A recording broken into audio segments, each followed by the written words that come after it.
첫 번째로 그가 여호와의 말씀을 지키지 않았다는 것. 그 마음의 상태가 어떠했는가? 그의 위치가 무엇이었냐면 왕이었습니다. 기름 부음을 받았죠. 사무엘 통해서 공식적으로 기름 부음 받은 사람입니다. 왜 기름 부음 받았는가? 그것은 하나님의 종이라는 표시였습니다. 종은 주께서 말씀하시면 그대로 따라하는 것이 종입니다. 그게 바로 종의 역할입니다. 그런데 이 종이, 사울이라는 이 종이 하나님의 종으로 부르심을 받았는데 어떻게 했는가?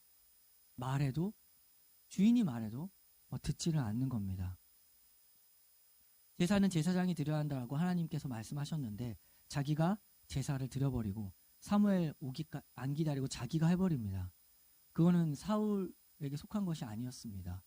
그리고 아말렉 진멸하라고 했죠.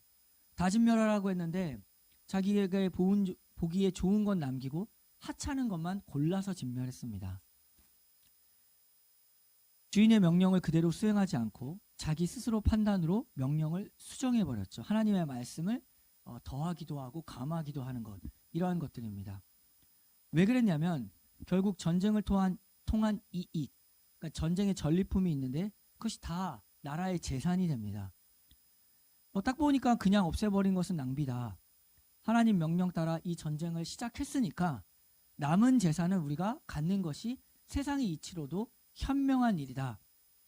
결국 그 마음의 분기점이 딱 쓰게 되었는데 그것이 무엇이었냐면 하나님의 말씀을 지킬 것인가, 이 전리품을 얻는 돈, 재산, 이것을 얻을 것인가에서 그 분기점 속에서 결국에는 하나님의 말씀을 지키었지만 다시 마지막 결국에는 돈을 택한 것입니다.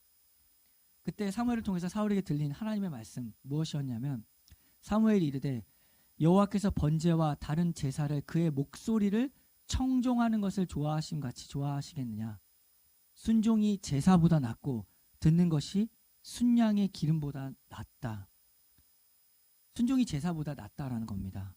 낫다라는 것이지 제사를 안 드리는 것이 아니라 더 낫다라는 것입니다. 하나님에 대한 마음에 그 마음 자리에 순종이 있는가가 더 중요하지 제사라는 어떤 형식, 그것을 했다 안 했다라는 것이 중요한 것이 아니다. 오늘날 우리가 제사를 드리는 일도 없고 또 개인적으로 전쟁을 치른 일도 없기에 이것과 우리가 아무 상관이 없는 것처럼 보이지만 우리 역시도 하나님으로부터 부르심을 받은 종이라는 사실을 기억해야 됩니다. 결국에 종이냐 아니냐라는 마음 자리로 이런 것들이 결정된 겁니다. 마태복음 7장 21절에 보면은 나더러 주여 주여 하는 자마다 다 천국에 들어갈 것이 아니요 다만 하늘에 계신 내 아버지의 뜻대로 행하는 자라야 들어가리라. 이것은 겁주는 게 아닙니다. 사실입니다. 그냥 주여 주여 하는데 너네 그 말만 하지 말아라. 그렇게 살아가서는 안 된다라고 어떤 이렇게 권유하는 게 아니라 성경이 사실이다, 진리라는 사실을 알아야 되죠.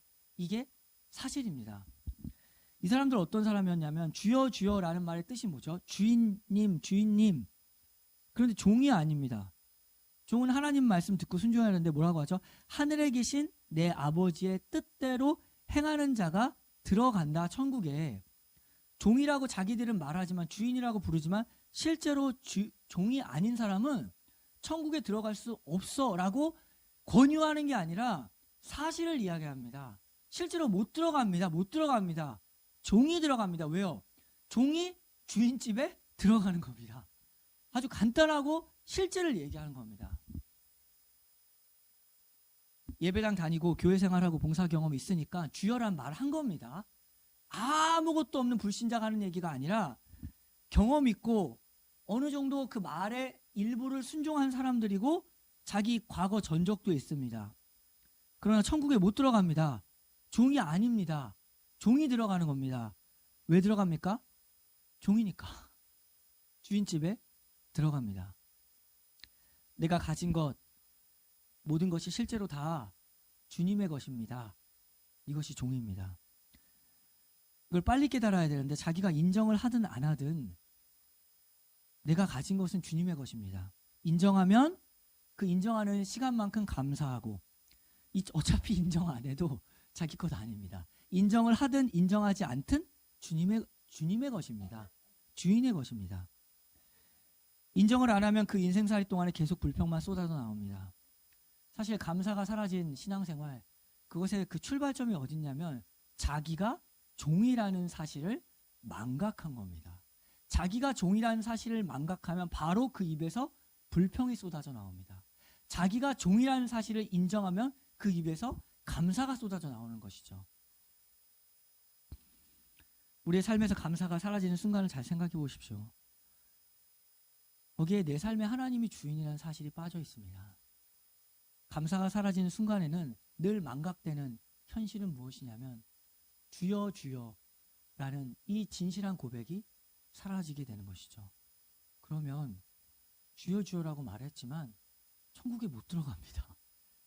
과장이 아니라 성경에 써 있습니다. 이것이 사실이라는 것을 기억하고 우리는 모두 종으로 부르심을 받았다라는 것을 기억하고 다시 한번 나의 모든 것이 하나님의 것이다 라는 것을 매일의 삶 가운데서 고백할 때 감사한 신앙생활, 풍성한 은혜가 풍성한 신앙생활이 우리에게 주어진 것이죠.